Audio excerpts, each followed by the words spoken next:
Hi friends, Ashley from Wildwoods&Homestead.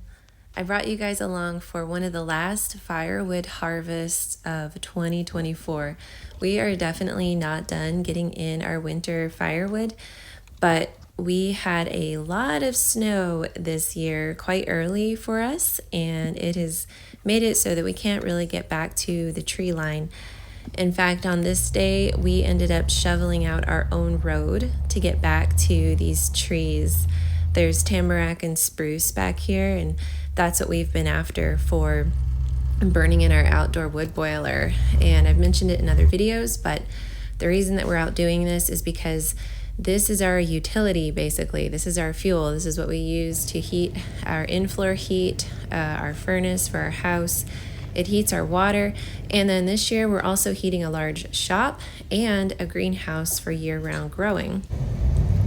One of the things that has inspired me has been, I used to watch Dick Pernicky, and if you're not familiar with Dick Pernicky, I think it was back in the 70s, he went to remote Alaska and he just filmed himself and journaled his experience building his own cabin in the wilderness of Alaska. And he hunts and fishes and gardens, puts away some food for the winter. And the entire documentary, the entire film is so relaxing to watch. And I watched that probably 15 years ago, so before we even started this journey of homesteading, before we even owned any land or anything like that. And watching him do that, I knew that that was something that I wanted to do. And actually, I found he has long since passed, but I found his documentary, his film that he did on YouTube. So I'm going to take that and put a link to that video in the description box for anyone who might want to watch him. But much of what I document here is inspired by Dick Pernicky, and I hope you guys enjoy this video. I'm just sharing a little bit of the Wildwoods portion out here, and then I have a meal idea towards the end.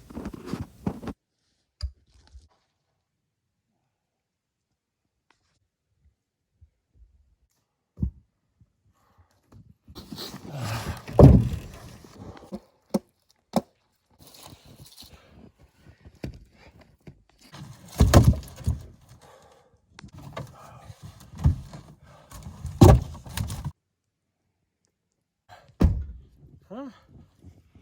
That is...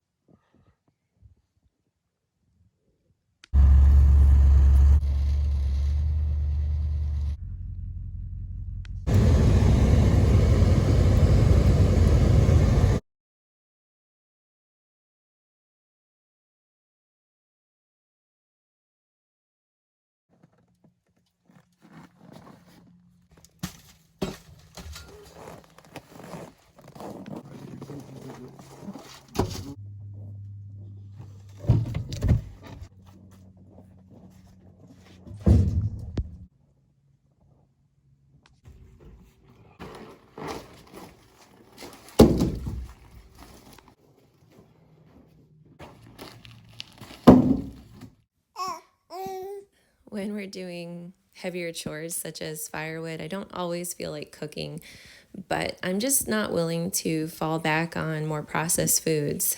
I used to do that, and since we've been cleaning up our diet more and more, I just find those onions I was cutting they were really strong, by the way.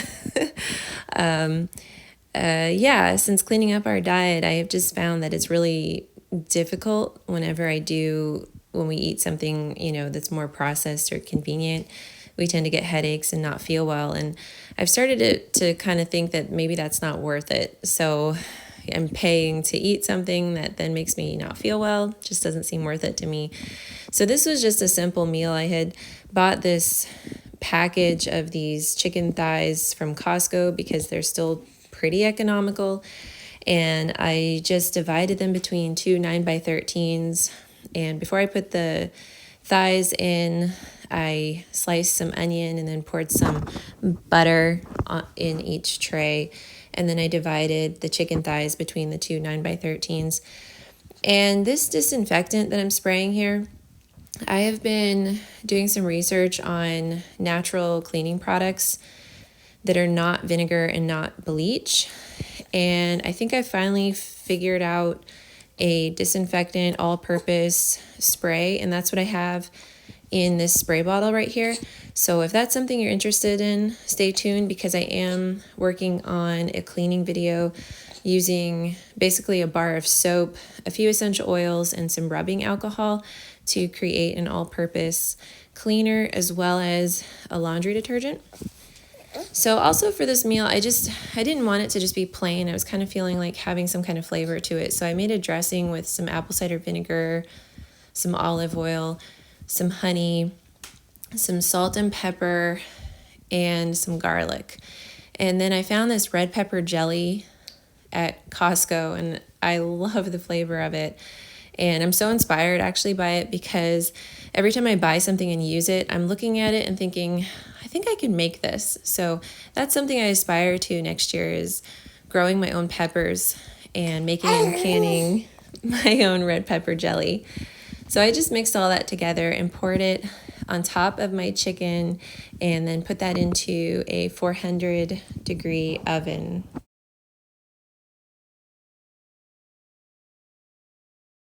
About halfway through the cooking process, I just turned all of my chicken thighs so that they could cook evenly. And then I just cook those. I cook them until about 185. And then I had some spruce tips, and every spring we collect these spruce tips and we will wash them and freeze them or dehydrate them. And they're really good to sprinkle on things like chicken. They just add a really nice flavor, and they're full of nutrition as well. So I put some of those on top of the chicken. And then I just did a big pot of rice in my Dutch oven. And I used to do rice in my Instant Pot, and I loved it. It was so convenient.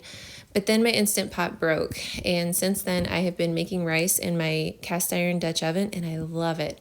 In fact, I don't even think I'm going to replace my Instant Pot, because I just like cooking in cast iron. I kind of like the simplicity of it and the old timiness of it. And I just kind of like not having the space used up on my counter with the Instant Pot. So yeah, if you do rice and you have a Dutch oven, definitely recommend doing it in a cast iron Dutch oven. And then I'm always looking at the ingredients that I'm using, and I had these fire roasted frozen veggies. And I was thinking, instead of buying something like this, I think this is a way that I am going to preserve my garden next year. I'm going to just clean all of my root veggies and then roast them and then freeze them so that I have them in packages like this that I can just conveniently pull out and cook for supper. And that was our supper. It was just really simple, and I cook a lot of chicken at once, that way that we have enough for another meal as well.